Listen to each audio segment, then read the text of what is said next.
안녕하세요. 오늘도 사연살롱을 찾아주셔서 감사합니다. 저는 40대 중반의 여성이에요. 저한테는 초등학교에 다니는 딸이 있고 저는 그 딸을 혼자 키우고 있는 싱글맘이에요. 남편과는 아이가 학교에 들어가기 전에 이혼했어요. 아이까지 있는데 왜 이혼을 한 건지 좀 참고 살지. 그렇게 생각하시는 분들도 계실 것 같아요. 하지만 저는 아이를 잘 키우기 위해서는 이혼을 하는 게 낫겠다고 판단을 하게 됐어요. 제가 그렇게 생각하게 된 건 남편이 지나치게 시댁만 챙기고 저와 아이까지도 시댁을 위해 희생해야 한다고 강요했기 때문이에요. 솔직히 남편과 연애를 할 때에는 그 정도인 줄은 꿈에도 몰랐어요. 그저 남편이 자기 가족을 엄청 챙기는 사람이라고 여겼죠. 그렇게 자상하고 식구 챙기기를 우선하는 남자라면 결혼해서 나랑 자식한테도 그러겠구나 하고 생각했었어요. 하지만 결혼하고 시간이 갈수록 제 생각이 틀렸다는 것만 점점 드러나게 됐어요. 시부모님은 꽤 큰 레스토랑을 운영하고 있었고 시누이는 거기서 매니저로 일을 하고 있었어요. 남편은 저와 같은 회사를 다니다가 저랑 사내 연애를 하게 된 거였고요. 시부모님은 아들은 크면 여자 말이나 듣고 결혼하면 안부 전화도 제대로 안 한다며 무조건 딸이 최고라고 하는 분들이에요. 나이 드신 분들이 아들만 챙기는 걸 많이 봤던 저는 그렇게 생각하는 게 좀 신기하기도 했어요. 근데 정혁 씨는 웬만한 딸 못지않게 부모님 챙기는 거 아니야? 나는 우리 엄마 아빠한테 그렇게까지 안 해. 아무래도 정혁 씨한테 더 잘해줘야 될 것 같은데? 라고 제가 농담처럼 말해도 남편은 웃지도 않고 이렇게 말하곤 했어요. 아니야. 내가 잘해야지. 아들이 돼서 더 잘해야 되는데 안 그러면 부모님이 섭섭해하실 거야. 저는 그런 남편이 이해가 잘 안 됐는데 남편이 하는 말을 가만히 들어보면 아주 어릴 때부터 그런 식으로 교육을 받았더라고요. 그러니 남편은 그게 머릿속에 박혀서 자기가 아무리 잘하고 있어도 잘한다고 생각하지 못했고 어떻게든 인정받으려 아등바등했어요. 저는 그런 남편이 안쓰럽고 딱하기까지 해서 길을 살려주려고 더 잘해주려고 노력했어요. 그래도 시댁에 가면 눈에 보이게 차별하는 시부모님은 저도 견디기 힘들었어요. 아, 우리 정원이 이번에 차 바꿔줘야 되는데 일하느라 좀 힘들어. 너도 네 시누이 잘 보살펴야 된다. 우리는 아들, 딸 그런 거 상관 안 해. 일단 첫째가 잘 돼야 모든 게 잘 되거든. 네가 복 받고 싶으면 신우한테 잘해라. 시어머니가 아무렇지 않게 저렇게 말한들 저한테는 통할 리가 없었어요. 아들, 딸은 구별 안 한다면서 첫째니까 무조건 더 잘 돼야 집안이 잘 되고 우리도 복을 받는다니. 그런 말은 좀 아니잖아요.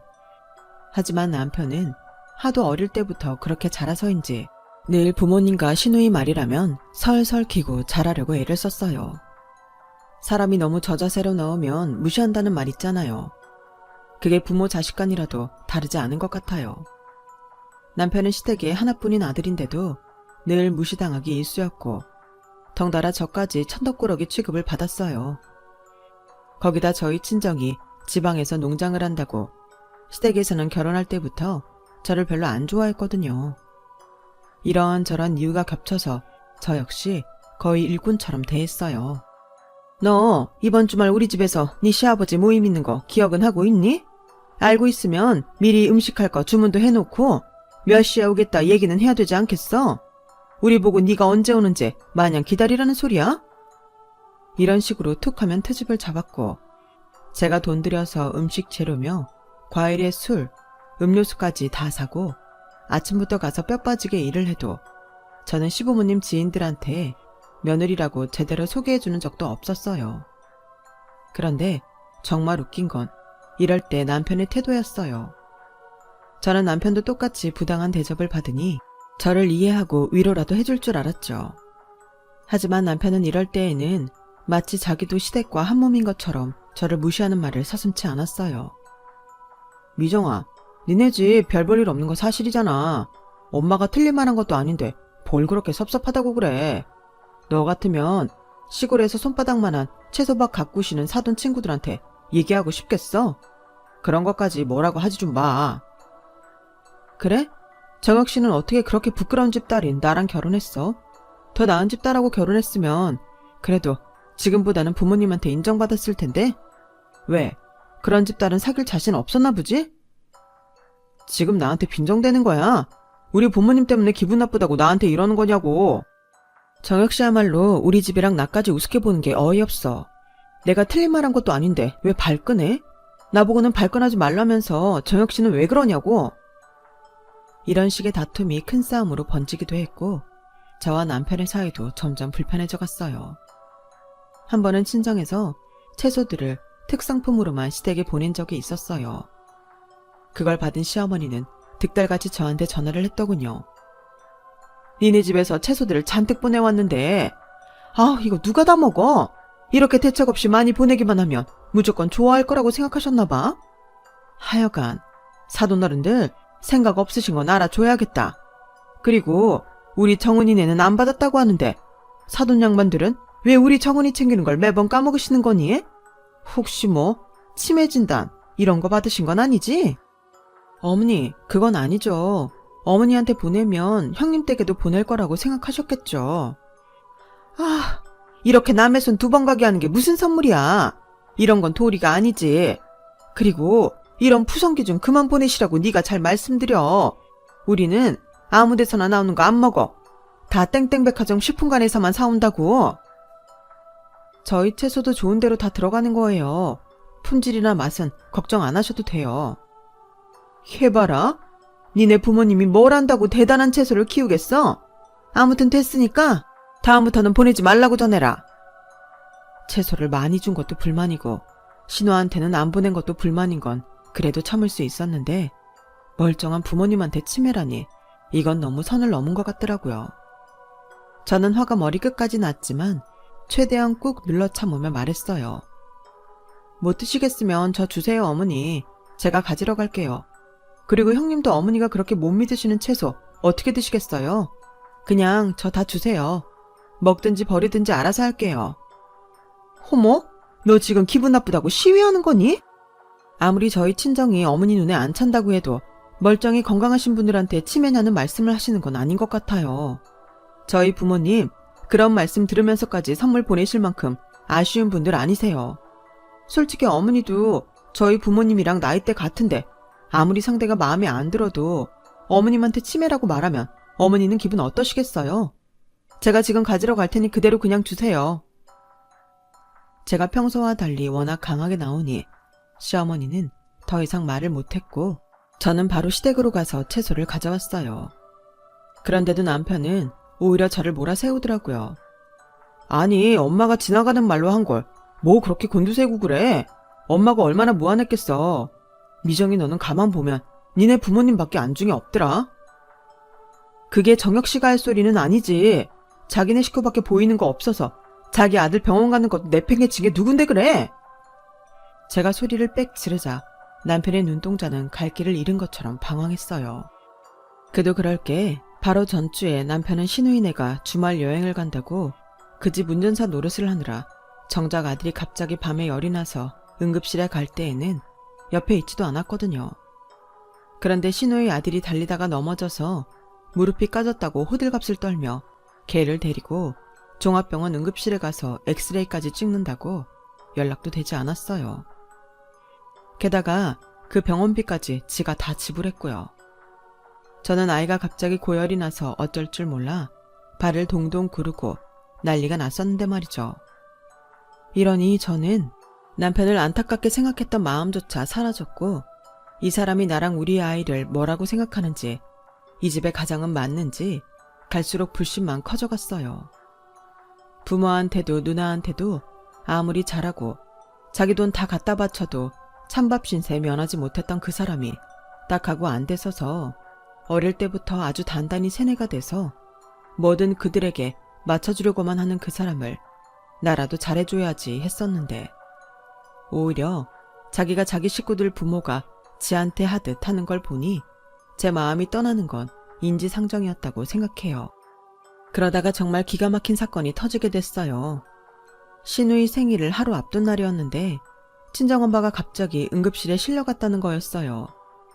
위궤양 때문에 천공이 생긴 게 원인이 돼서 복막염으로 번져서 수술에 들어간다고 하더라고요. 저는 엄마가 잘못되실까봐 정신을 간신히 붙잡고 남편한테 바로 가보겠다고 했어요. 엄마 지금 수술 들어가신대. 지금 터미널에 막차 있다니까 그거 타고 갈게. 당신은 언제 올래? 내일 형님 생일 끝나고 올래?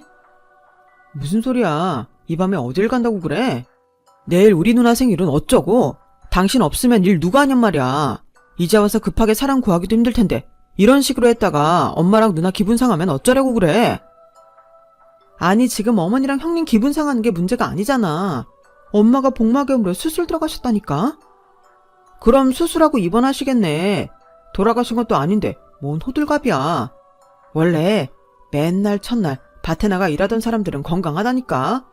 장모님 감기도 잘 안 걸리시는 분인데 뭔 걱정이야. 수술 잘 받고 나오시면 그때 가봐도 늦지 않잖아. 야, 넌 그게 네 장모한테 할 소리니? 네 엄마가 실려갔대도 이렇게 말할 수 있어? 조카 무릎 까진 것 때문에 5만 호들갑다며 엑스레이까지 찍게 하고 그 돈까지 전부 다 네가 낸 호구야. 그게 네 입에서 나올 말이냐고. 뭐? 야, 너 호구? 와, 이제 막 나가자는 건가? 이런 식으로 천박한 인성이 본색을 드러내는 거네. 역시 엄마 말이 맞았어. 천하게 반일이나 하던 거 어디 안 갈 거라고 했는데. 그럼 그렇게 잘난 이네 식구는 네가 알아서 챙겨. 네가 내일 가서 일을 하든지 알아서 하라고. 나는 천박해서 더는 니네 집 가서 일 못하겠으니까 가서 우리 엄마 챙겨야겠다. 알았냐? 저는 그동안 참고 참았던 울분을 다 터뜨리고는 자고 있던 아들까지 깨워서 짐을 대충 챙겨 집을 나왔어요. 고속버스를 타고 친정 식구들이 있는 병원으로 향하는 내내 서름과 분노가 복받쳐서 아들을 무릎에 눕히고 재우면서 계속 눈물을 흘렸네요. 제가 병원에 도착했을 때는 엄마는 수술이 끝나 병실로 옮겨져 주무시고 계셨어요. 천만 다행으로 수술은 잘 됐다고 하네. 조금만 늦었어도 더 큰일 났을 텐데 그래도 때 맞춰 왔다고 의사가 그러더라. 너 이 시간에 안 왔어도 됐는데 아빠가 괜히 전화했나 보다. 그런 말이 어딨어. 전화 잘했어 아빠. 엄마 그렇게 급하게 수술 들어가신다는데 당연히 와봐야지. 저는 아이를 친정에 데려다 놓고 다시 병원으로 와서 계속 엄마 옆에 있었고 엄마가 퇴원하실 때까지 친정과 병원을 왔다 갔다 하며 집안일도 챙기고 엄마 병간호를 했어요. 그때 제가 눈여겨본 게 있는데 아들 녀석이 집에서 있을 때보다 훨씬 편하고 즐거워 보였다는 거였어요. 물론 외할머니가 아프시다니 어린 마음에도 시끄럽게 하면 안 된다는 걸 알았는지 병원에 와서는 조용히 있었지만 친정에서는 외할아버지, 외삼촌, 외숙모 사랑을 받으며 신이 나서 종종거리며 다니는 게 집에서 늘 아빠가 무슨 말만 하면 고개 숙이던 것과 너무 다르더라고요. 저는 그때 처음으로 과연 내가 이대로 결혼 생활을 유지하는 게 무슨 의미가 있을지 생각했던 것 같아요. 남편은 엄마가 퇴원하고 나서야 뒤늦게 쭈뼛거리며 나타나서 건강하시라고 인사를 하더니 저보고 얼른 올라가자고 재촉을 하더군요. 마음 같아서는 확 친정에 눌러 앉고 싶었지만 그랬다가는 이제 막 몸이 회복되기 시작하시는 엄마도 걱정하실 것 같았고 친정 식구들한테도 폐가 될까봐 정말 억지로 집으로 돌아왔어요. 그런데 얼마 안 가서 남편과 시댁한테 완전히 뒤통수 맞는 일이 벌어지고 말았어요. 항상 저와 아들한테 싸늘하기만 했던 시댁 식구들이 웬일로 저희 전부 저녁 초대를 하더니 극진히 대접하더라고요. 게다가 단 한 번도 우리 아들 용돈 줘본 적 없던 시아버지가 준서야 라고 이름까지 부르며 용돈에 장난감하고 책 선물까지 주는데 이게 꿈인가 싶어 얼떨떨 하더라고요. 오늘 무슨 날인가요? 갑자기 저희한테 너무 잘해주시니 뭐라고 해야 좋을지 모르겠네요. 올케는 무슨 그런 말을 해. 우리가 너무 바쁘니까 그랬던 거지. 누가 들으면 우리가 올케네 홀대라도 한 줄 알겠네. 사실 홀대한 게 맞는데 언제 그랬냐는 듯 시치미까지 떼며 우리한테 하하호호 얼굴 보며 웃어주니 무슨 도깨비 장난 같았어요. 그리고 저는 시댁 사람들이 왜 그랬는지 일주일도 안 돼서 알게 됐죠. 시댁 레스토랑 운영이 어려워져서 자금을 빌리는 것도 힘들어지니까 남편이 저희 집을 담보로 은행에서 대출을 받아 시부모님한테 줬던 거였어요. 그것도 1년 전에요. 저는 정말 전혀 모르고 있는 일이었어요. 거기에 더해 남편은 정말 천청병력 같은 이야기를 했어요. 누나가 그 돈 관리를 했는데 아무래도 갚기 힘든가 봐. 그래서 이 집 팔아서 대출금 갚고 남은 걸로 조그만 월세 얻으려고 해. 그럴 돈은 되더라. 그걸 지금 말이라고 해? 나 모르게 이 집 담보로 대출 받아 전부 바치고 그 돈도 못 갚겠다고 해서 대출 갚으려고 이 집을 팔았다고? 대출금 어차피 당신이 매달 갖고 있었으면 그렇게 해도 될 텐데 왜 그런 일을 벌인 거야? 제가 꼬치꼬치 캐물으니 남편이 실토하는데 저는 정말 혈압이 올라 쓰러질 뻔했어요. 신우이 남편이 실직을 해서 몇 개월째 백수인데 신우는 더 큰 아파트로 이사 간다고 계약을 했다는 거였어요. 아니, 자기가 일하는 부모님 레스토랑도 힘들고 남편도 백수가 돼서 언제 재취업될지 모르는 마당에 더 큰 아파트로 이사를 간다니. 그것도 정신 나간 거지만 그 돈을 대주겠다고 아파트까지 판 남편은 더 미친 것 같았어요. 여기 파니까 누나 돈 딱 빌려주고 우리 월세 보증금 되더라고. 그래도 그동안 이 아파트가 오르긴 했네. 당신, 나는 정말 이해가 안 되는데 우리를 뭐라고 생각해? 앞으로 우리 준서 돈 들어갈 날만 있어. 그리고 애를 더 좋은 환경에서 키워야겠다는 생각 못 하는 거야? 애가 어린이집에서 월세 산다고 차별이라도 받으면 어떡하라고. 솔직히 이런 생각하면 나도 나쁜 사람이지만 현실에서 그런 이야기를 너무 많이 듣고 보니까 우리 애만큼은 좋은 환경에서 잘 키우고 싶었어. 뭐 대단히 좋은 환경까지는 아니어도 여기서 계속 살면 남들만큼은 하고 살 수 있었는데 이게 뭐야? 왜 하루아침에 우리를 이렇게 비참하게 만들어? 월세가 그렇게 싫으면 장인어른한테 좀 도와달라고 해. 니네 부모님은 빚진 것도 없고 사업하느라 모험할 일도 없잖아. 이 인간아, 농사는 뭐 그냥 되는 건 줄 알아? 일은 네가 저지르고 왜 우리 부모님한테 책임지라는 거야? 저는 너무 화가 나서 소리를 빽 질렀어요. 제정신일 수가 없었죠. 남편은 그럼에도 오히려 저를 비난하고 친정 부모님까지 이기적인 사람으로 몰더라고요. 아니, 장인 장모님이 자기 딸내 어려울 때 도와주지도 않는 게 말이 되나?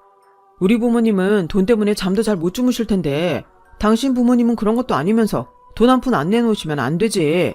이런 건 당신이 나서서 우리 시댁 좀 도와달라, 우리 집 좀 해달라, 그래야 되는 거 아니야? 어떻게 당신은 당신 친정만 챙겨? 우리는 당신 가족으로 생각도 안 하는 거지? 방귀 낀 놈이 성낸다고 하더니 딱 그 꼴이네. 그 말을 당신이 나한테 해? 진짜 양심 없구나. 그렇게 저희는 대판 싸웠고 며칠 동안 서로 한마디도 하지 않았어요. 그런데 갑자기 오빠한테서 전화가 왔더라고요. 오빠와 통화를 한 저는 정말 입을 다물 수가 없었어요. 어떻게 돈 문제는 잘 해결됐어?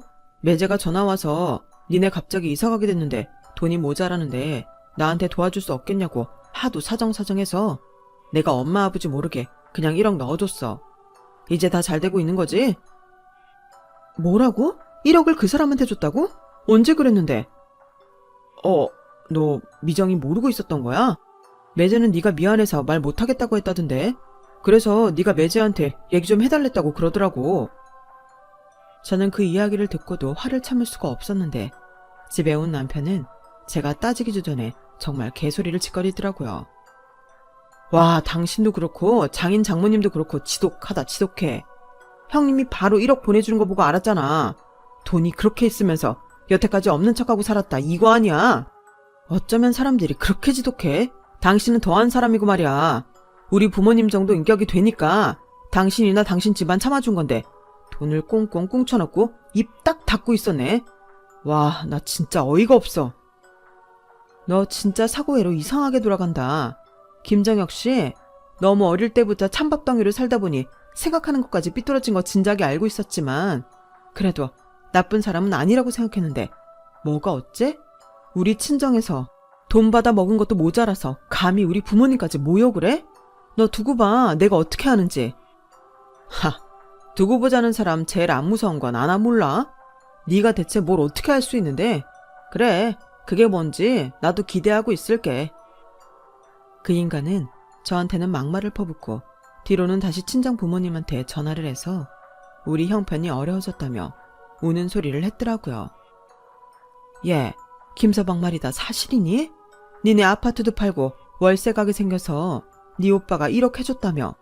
그러지 말고 아빠가 세 주고 있는 아파트에 들어가지 그래. 니네 집에서 얼마 멀지도 않은 데라 이사하기도 쉬울 테고. 아빠가 그렇게 하라고 하시는데 아님 아파트 하나 사줄까? 엄마, 나 뭐 확인할 게 있는데 아파트 얘기 말고 혹시 그 사람한테 돈 보내준다고 한 거 있어? 당장 수중에 돈이 없다고 해서 네 아빠가 통장에 든 2억 보내시라고 하시는 것 같은데 왜? 그거 나한테 보내고 절대 그 사람 통장에 넣지 말라고 해. 자세한 얘기는 나중에 할 테니까 일단은 그렇게 해줘. 그런데 남편은 아빠가 아파트를 해주실 거라는 얘기를 이미 시댁에까지 했고 그걸 들은 시어머니는 화색이 돌아서 저희 집까지 직접 찾아왔더라고요. 저는 전과 다르게 호들갑을 떨며 친한 척하는 시어머니를 덤덤하게 보기만 했어요. 야, 어떻게 사돈한테 그런 아파트가 있었대니? 그 아파트 들어가기 싫으면 아파트 사줄 수도 있다고 한 게 정말이야? 아니 어쩌면 그렇게 밭일을 하면서 돈을 잘 모으셨어? 제가 전에도 말씀드린 것 같은데 어머니가 흘려들으셨나 봐요. 저희 친정 특수 농작물 재배해서 땡땡 백화점보다 더 고급인 호텔로만 들어가고 웬만한 레스토랑에서는 사지도 못해요. 어머님 레스토랑은 웬만한 데라서 저희 부모님 농장에 주문 발주도 못 넣어봤을 것 같아서 민망하실까봐 거기까지는 말씀 안 드렸어요. 그러니까 잘 사는 동네에서 겉만 번지르르한 레스토랑 하다가 빚 만지는 사람들하고 다르게 그냥 밭일이 아니라 친환경에 최첨단 시스템으로 고급 특수작물만 기르시고 쓸데없는 사치 안 부리시니까 돈 모으신 거예요. 아무리 말씀드려도 귀에 들어오지도 않으셨죠? 뭐라고? 너 지금 뭐라고 했어? 내가 잠깐 딴 생각했나 봐. 제대로 못 들었네? 별로 중요한 말은 아니지? 시어머니는 자기가 생각해도 민망한지 얼굴이 빨개져서는 되도 않는 표명을 해대더군요. 그래서 말이야, 정혁이가 우리 정은이네 가려고 한 아파트보다 사돈 어르신이 해주신다는 아파트가 더 좋다고 거기로 가라고 하더라고. 그래서 지금 우리 정은이 신나서 이사 준비하고 있지 않니? 아, 네가 아주 이제야 신우 대접하는데 한몫하는구나 싶어서 어찌나 대견한지 모르겠다. 이사 준비를 하세요? 저희 아빠가 해주신다는 그 아파트로요? 아, 그랬군요. 그게 언제인데요? 저는 신우가 이사를 하겠다는 날짜를 알아낸 후에 말없이 혼자 이혼 소송 준비를 했어요. 물론 남편한테도 말하지 않았죠. 괘씸한 그 인간은 부모님이 저를 생각해서 주시려고 한 아파트까지 지네 집에 주려고 저한테 한마디 상의도 안 했으니까요. 시어머니가 다녀간 걸 모르는 남편은 그 후에도 저한테 아파트에 대해 이런 방구 꺼내지 않더라고요. 거기에 더해 아빠가 돈 보내주기로 한 것도요. 그러던 어느 날 남편은 자기한테 돈이 안 들어오자 퇴근하고 집에 와서 똥 마려운 강아지처럼 거실을 이리저리 돌아다니다가 핸드폰을 들고 방으로 들어가더군요. 저는 재빨리 뒤쫓아가서 남편이 통화 버튼을 누른 핸드폰을 낚아채서 확인해봤어요. 아니나 다를까 아빠한테 전화를 걸고 있더라고요. 왜 이래? 전화 내놔. 너 우리 아빠한테 돈 달라고 할 거잖아. 무슨 말도 안 되는 소리야. 그냥 안부 전화야. 네가 언제부터 우리 부모님한테 안부 전화를 했다고 그래. 네가 받기로 한 2억 내 통장에 있어. 그러니까 그 돈 어떻게 받아내겠다는 생각 안 하는 게 좋을 거야. 뭐라고? 야, 그 돈은 아버님이 나한테 주시기로 한 거잖아. 아버님 좋아하시네. 누구 보고 감히 아버님 소리를 해. 우리 아빠가 어떻게 네 아버님이야. 언제는 이기적이고 지독하다더니 아버님? 너 진짜 양심 팔아먹었구나. 야, 잔말 말고 얼른 그 돈 나한테 입금해. 내놓으라고. 왜? 그 돈 또 니네 엄마 아빠한테 갖다 바치고 인간 대접 받아보고 싶어서 그래? 꿈 깨. 네가 그럴수록 니네 부모나 누나는 널 호구로만 알 거야. 나도 지금까지 호구로 살면서 깨달은 건데 넌 왜 모르니? 하긴 그걸 모르니 지 처자식 내팽개치고 지네 부모님하고 누나한테만 설설 기느라 아주 영혼까지 갖다 바치지. 미안한데 이제 나는 그 호구짓에서 빼줘. 우리 준서도. 뭐? 너 지금 무슨 소리 하는 거야? 얼른 아버님이 보낸 돈이나 내놓으라니까. 너 나랑 이혼할 건데 어디다 대고 돈을 내놓으라는 거야? 뭐? 이혼? 그게 무슨 소리야? 그래, 이혼. 너랑 이혼한다고. 그러자 남편은 웃음을 터뜨리더니 저를 비웃더라고요. 그래, 어디 해봐, 이혼. 누가 해준대? 네가 이혼할 거면 벌써 했겠지. 이제 와서 용기도 없는 주제에 무슨 이혼 타령을 하고 있어. 그러면 내가 겁먹을 것 같아? 더 이상 가짜는 소리 하지 말고 내일 오전에 은행 가서 나한테 그 돈 전부 보내. 말이 안 통하니 저는 행동으로 보여줘야겠다 싶었고, 그날 저는 짐을 싸서 아들과 함께 아빠가 주신다고 한 아파트로 들어가 버렸어요. 원래는 신우가 짐을 싸서 오기로 한 날 들어가려고 했는데 더는 참을 수 없어서 먼저 저질러 버린 거죠. 그런데도 남편은 제가 홧김에 해보는 거라고 생각했는지 한 사흘 정도는 저를 찾지도 않고 잠잠하더라고요. 그러다가 이혼 소송 서류가 도착하고 나서야 저한테 전화를 하고 난리 났더군요. 야, 미정아, 너 진짜 1억이야? 이혼 소송이라니. 너 그냥 나 겁주려고 일하는 거지? 그런 거 맞지? 내가 밥 먹고 할 일 없니? 그런 걸로 장난을 치게? 나 진짜로 너랑 이혼할 거야. 니네 식구들은 정말 웃긴 게 사람이 말을 하면 왜 고지고대로 믿지를 않는 거야? 그것도 다 나를 하찮게 보니까 그러는 거겠지? 얼마나 사람을 우습게 봤으면 내가 아버지가 특수작물을 하셔서 백화점도 아무데나 안 준다는 말도 제대로 안 듣고 이혼한다는 말도 장난인 줄 알까? 나는 대체 그렇게 나를 무시하는 너라는 인간하고 왜 살았던 걸까? 지 자식도 무시해서 기 다 죽인 인간을 뭐가 좋다고 지금까지 참았나 몰라. 그런데 네가 나 정신 번쩍 나게 해줬어. 우리가 살던 아파트 그거 공동명의임에도 네가 멋대로 내 도장의 위임장까지 위조해서 니네 집에 퍼주고, 그것도 모자라서 누나 이사까지 우리 아빠가 해주는 아파트로 가게 만들어? 그걸 정상이라고 생각하는 니네 부모나 평생 네 부모랑 누나한테 인간 취급도 못 받으면서 돈만 갖다 바치는 너나 진짜 답 없기는 마찬가지야. 그러니까 너도 변호사 선임해서 재판할 준비나 해. 나는 정신적 피해 보상까지 다 받아낼 거니까 각오 단단히 하라고. 그러자 몇 시간 안 돼서 시어머니랑 신우가 집 앞까지 찾아왔더라고요. 아파트 현관 밖에서 저희 집 호수를 계속 누르는 신우와 시어머니를 저는 1층 로비에 있는 직원들한테 절대 안으로 들이지 말라고 신신당부했죠. 그러자 저한테 계속 전화를 하고 문자를 보내며 아주 우는 소리를 하더라고요. 시간이 좀 지난 후에 저는 1층으로 내려왔고 아파트 현관 밖으로 나가서 두 사람을 만났어요. 아니, 우리 이사 준비 다 했는데 이러면 어쩌자는 거야? 정혁이랑 싸웠으면 정혁이하고 풀어야지. 우리한테 화풀이하는 건 아니지. 그래, 맞아. 이럴 때일수록 이성적으로 대처해야지. 정혁이가 너한테 말 안 하고 일을 진행시켰나 본데 그런 건 좀 넘어가주면 안 되겠니? 어쨌든 나 이사는 해야 되지 않겠어? 그 이사를 왜 우리 아빠 아파트로 하는데요? 맡겨놨어요? 우리 아빠가 아파트 얘기를 꺼낸 건요, 저랑 준서가 살 집이라고 생각해서예요. 아닐 것 같으세요? 그럼 저희 부모님하고 통화해 보시든가요. 예, 지금 네가 화가 많이 났나 본데 일단 진정을 좀 하자. 당연히 화가 나죠. 대체 뭐하는 사람들이길래 저를 호구로 보고 제 등에 빨대 꽂고 아파트의 돈에 다 빼먹으려 하는지 정말 이해가 안 되거든요. 그런 다음 저는 일부러 큰 소리로 지나가는 사람 다 들으라고 목이 터져라 외쳤어요. 우리 친정이 농장한다고 별 볼 일 없다며 그렇게 무시하고 여태까지 살 동안 며느리 대접 한 번 안 하고 얘, 너, 쟤 이딴 식으로만 부르더니 이제는 우리 아빠가 돈도 있고 이런 아파트도 있다는 거 알고 나니까 갑자기 호칭이 바뀌었네요. 아가요? 제가 무슨 당신 아가예요. 사람이 가만히 있고 호의를 베푸니까 만만해 보이고 모든 게 다 권리인 줄 알았죠?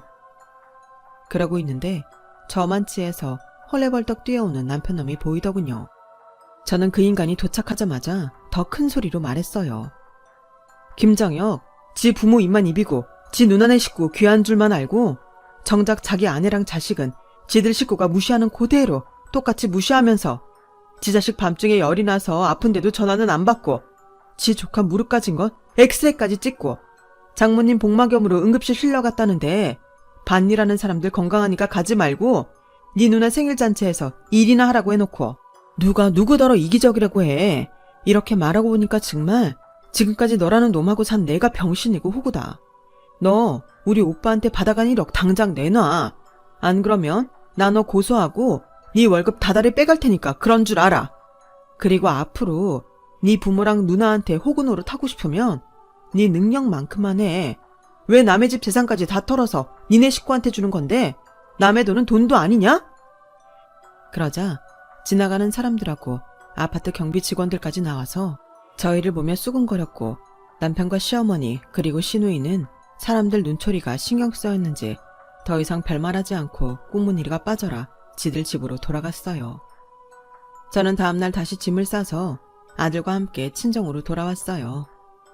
남편은 제가 아파트에도 없고 친정으로 가버린 걸 알고는 그때야 큰일 났다고 생각했는지 친정 근처까지 와서 저를 기다리더라고요. 그러더니 아주 착한 척을 하며 생쇼를 하더군요. 내가 당신 기분을 너무 몰라줬던 것 같아. 당신이 준서 데리고 나가버리니까 집이 집 같지도 않네.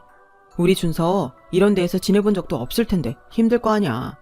아이를 생각해서라도 당신이 이러면 안 되잖아. 내가 미우면 나만 미워해. 다른 사람들까지 불편하게 하지 말자. 저는 이 인간이 이렇게까지 남한테 잘못을 떠넘기기까지 할 만큼 교활하다는 걸 전에는 미처 몰랐어요. 열이 받은 제가 남편한테 한 소리 하려고 할 때였어요. 그때 갑자기 누가 다다다 뛰어오더니 남편의 무릎팍을 팍 치고는 제 뒤로 숨는 거였어요. 바로 우리 아들이었어요. 아빠, 왜 엄마 괴롭혀? 난 여기 너무 좋은데 왜 그런 식으로 말해? 외삼촌도 외숙모도 외할머니 외할아버지도 아빠보다 나 훨씬 예뻐하는데 아빠는 맨날 엄마 힘들게 하고 나한테도 모자란 녀석이라고 했잖아. 아빠 오지 마. 엄마한테 그러지 마. 그 말은 저뿐 아니라 아이를 데리고 산책을 나왔던 오빠까지 다 들어버렸어요.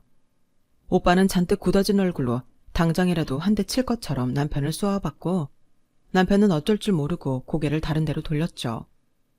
왜? 겁나니? 좀 전처럼 한번 계속 그 잘난 입 나불 대보지 그래? 그래, 사실대로 말할게.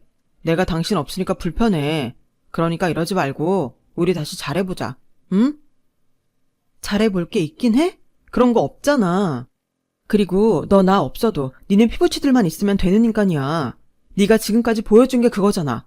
오죽하면 준서가 저런 말을 다 하겠어. 어린 제가 뭘 안다고 그런 말을 하겠냐고. 그만큼 너는 아빠 자격이 없다는 뜻이야. 더는 와서 소란 피우지 말고 법정에서나 보자고. 네 얼굴 다시는 보고 싶지 않으니까. 알겠어? 그래도 가지 않고 우리 부모님한테 사정을 설명하겠다며 억지를 부리던 남편은 결국 오빠에게 떠밀리다가 새언니가 신고한 동네 경찰들한테 끌려서 파출소 신세까지 졌네요. 정말 마지막까지 정직하지 못하고 추한 모습만 보인 남편은 법정에서도 저와 이혼 못한다고 소란을 피우다가 쫓겨나기까지 했고 시어머니와 시아버지는 저희 부모님한테 제발 저를 설득해달라고 했다가 오히려 엄마한테 한 소리 듣기까지 했어요. 저희도 사돈이 우리 애 마뜩치 않아 하는 건 알고 있었어요. 그래도 잘 살아보려고 애쓰는 딸이 안쓰러워서 저희 나름대로 노력하느라 채소도 보내고 했는데 그것도 타박했다는 건 제가 이제야 알았네요. 왜 미정이가 더 이상 보내지 말라고 했는지 그 진실을 지금에서야 알았어요. 우리 애랑 준서가 대체 뭘 잘못했다고 그렇게까지 무시하셨나요? 그래놓고 이제 와서 우리한테 애를 설득하라고요? 참 무서운 양반들하고 저희가 엮였었네요. 이제 그만 마음에 안 차는 우리 애들 놔주시고 그쪽 마음에 쏙 들고 돈도 다 갖다 바칠 새며느리 찾으세요. 그걸로 마지막으로 저희와 시댁 그리고 남편과의 대화는 끝이 났어요. 남편은 이혼 소송에서 져서 저한테 위자료와 오빠한테 빌린 돈 그리고 저와 아들에 대한 정신적 피해 보상까지 해줘야 했어요. 게다가 아이가 아빠와는 절대 보고 싶지 않다고 해서 남편은 아이가 원할 때까지 만날 수도 없게 됐죠. 그 후 저는 아빠가 비워두신 그 아파트에 아들과 들어가서 살게 됐어요. 부모님이 저희 생활은 걱정하지 말라고 하셨지만 저는 부모님께 기대기만 할 생각은 없었어요. 그래서 다니던 회사도 더 열심히 다녀서 승진도 했고 위자료로 받은 돈도 이리저리 쪼개서 투자도 하고 적금도 들었죠. 그렇게 시간이 지나고 아이는 학교에 들어갔고 저도 지금 회사 생활 잘하며 아이 돌보고 그렇게 살고 있답니다. 아이는 남편과 이혼한 후 오히려 더 자신감도 붙고 자존감도 올라가 훨씬 밝아졌어요. 그런 걸 보니 제가 미련하게 참고 산 게 후회되고 아이한테도 너무 미안하더라고요. 이제는 돈 뜯길 시댁도 없어서 여유가 생겨서 제 취미 생활도 하고 아이하고 자주 여행도 다닌답니다. 물론 부모님도 자주 찾아뵙고 있고요. 부모님도 오빠 식구도 우리 아이를 너무 예뻐해줘서 아이가 외갓집 가는 걸 굉장히 좋아해요. 저는 이만큼 아이가 아빠를 찾지 않고 사는 것만도 다행이라고 생각하며 매일 감사히 살아가려고요. 제 이야기는 여기까지예요. 들어주신 모든 분들 행복하시고 늘 건강하세요. 여러분, 사연 댓글에 응원과 현명한 조언 부탁드려요. 좋아요와 구독은 저에게 큰 힘이 됩니다. 오늘도 좋은 일 가득하세요.